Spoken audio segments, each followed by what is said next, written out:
ভারতের বিখ্যাত দি Tribune news paper একটা চাঞ্চল্যকর প্রতিবেদন প্রকাশ করেছে। প্রতিবেদনটিতে বলা হয়েছে যে বাংলাদেশের প্রাইম মিনিস্টার তারেক রহমান তাদের সরকারকে জানিয়ে দিয়েছে কূটনৈতিকভাবে যে শেখ হাসিনার প্রত্যর্পণ না হওয়া পর্যন্ত বাংলাদেশের প্রধানমন্ত্রী ভারত ভিজিট করবেন না, ব্রিক্স সম্মেলনেও যাবেন না, বায়োলেটারাল কোনো ভিজিটেও যাবেন না। তো এই জিনিসটা কিছুদিন ধরে আমরা বলে আসছিলাম যে শেখ হাসিনার বিষয়ে একটা সিদ্ধান্ত না হওয়া পর্যন্ত যাওয়া উচিত হবে না। কিন্তু গত কিছুদিন ধরে ভারতের কিছু তৎপরতা, যেমন ওদের রাষ্ট্রদূতের দেখা সাক্ষাৎ করা, প্রাইম মিনিস্টারের সাথে রয়ের এজেন্টরা আসা বা রয়ের চিফরা আসা, এই সমস্ত নিয়ে হুলস্থুল হওয়াতে আবার দেশি বিদেশি বিশেষ করে বাংলাদেশি ইন্ডিয়ান কিছু পত্রপত্রিকা রিপোর্ট করেছিল যে প্রাইম মিনিস্টারের ইন্ডিয়া ভিজিট এখন অনেকটাই নিশ্চিত।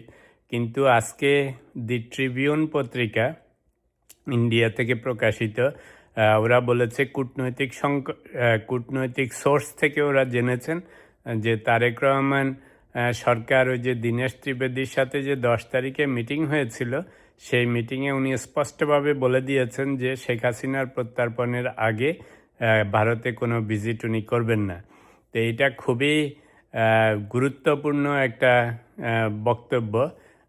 দি ট্রিবিউন নিউজ পেপার 1881 সালে প্রতিষ্ঠিত হয়েছিল, সাংঘাতিক ভালো একটা নিউজ পেপার। ওরা কূটনৈতিক সোর্সের কথা বলেছে, সরকারিভাবে যদিও বাংলাদেশ বা ইন্ডিয়ার সরকার থেকে এরকম কথা বলা হয়নি, কিন্তু গত কয়েকদিনে বিভিন্নভাবে পত্রপত্রিকায় যেভাবে বাংলাদেশি এবং ইন্ডিয়ান একটা ভাব দেখাচ্ছিল যেন তারেক রহমান সাহেবের ইন্ডিয়া সফর এখন অনেকটাই নিশ্চিত।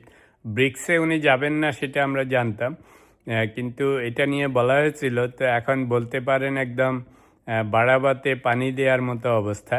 তো আমার কাছে মনে হচ্ছে যে এটা খুবই রিজনেবল একটা ডিসিশন। তো আবার দি ট্রিবিউনে এটাও উল্লেখ করেছে যে বাংলাদেশ গভর্নমেন্ট একটু বেশি হার্ড লাইনে চলে গেছেন, পার্টিকুলারলি অগাস্টের 5 তারিখে সেই শেখ হাসিনা এবং সজীব ওয়াজেদ জয়ের যে সমস্ত কথাবার্তা বক্তব্য প্রচার হয়েছে, সেগুলির পর থেকে সরকার আরও হার্ড লাইনে গেছে, সেটা আমরা জানতাম। কিন্তু গতকালও আমি একটু অ্যাডভোকেসি করতেছিলাম যে তারেক রহমান সাহেব ইন্ডিয়া যান, আপত্তি নেই, কিন্তু শেখ হাসিনার ব্যাপারে কোনো গুরুত্বপূর্ণ সিদ্ধান্ত হওয়ার আগে বা কোনো সমঝোতা হওয়ার আগে যাওয়ার উচিত হবে না, সমীচীন হবে না, এটা আমিও বলেছিলাম। যে দীনেশ ত্রিবেদীর সাথে যে মিটিং হয়েছিল, তারেক রহমান সাহেব এই মেসেজটাই ইন্ডিয়ান সরকারকে পাঠিয়েছেন। তো বুঝতেই পারতেছেন, it's a serious solid message. তা আমার মনে হয় এটা খুবই ভালো একটা ডিসিশন হয়েছে, কারণ শেখ হাসিনারা দিল্লিতে বসে থাকলে, আমি কালকেও বলেছিলাম যে উনি তো আর বন্দি নাই, কারাগারে নাই, উনি ভারতের ওখানে আতিথেয়তায় আছেন, ওনাদের তত্ত্বাবধানে আছেন, উনি ওখানে মিটিং মিছিল রাজনীতি করছেন। কোনো পক্ষে বিপক্ষে বলছি না, কিন্তু তাও আবার এমন না যে কোনো আগের মন্ত্রী মিনিস্টার ছিল, খোদ প্রাইম মিনিস্টার, ওনারা এখনও দাবি করেন যে ওনারা প্রাইম মিনিস্টার আছেন। এরকম অবস্থায় ওখানে যাওয়াটা একদমই সমীচীন না যতদিন পর্যন্ত শেখ হাসিনার ব্যবস্থা হয়।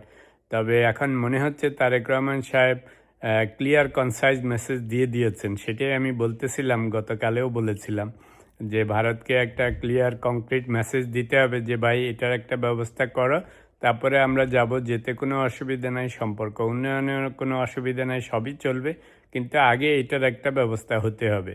তো এখন যা বোঝা যাচ্ছে যে ভারতের সাথে সম্পর্ক উন্নয়নে আগ্রহী, ভারতের সাথে সব কিছু করতে আগ্রহী, কিন্তু কন্ডিশন হচ্ছে শেখ হাসিনার প্রত্যর্পণের ব্যাপারটা আগে সমাধান করতে হবে।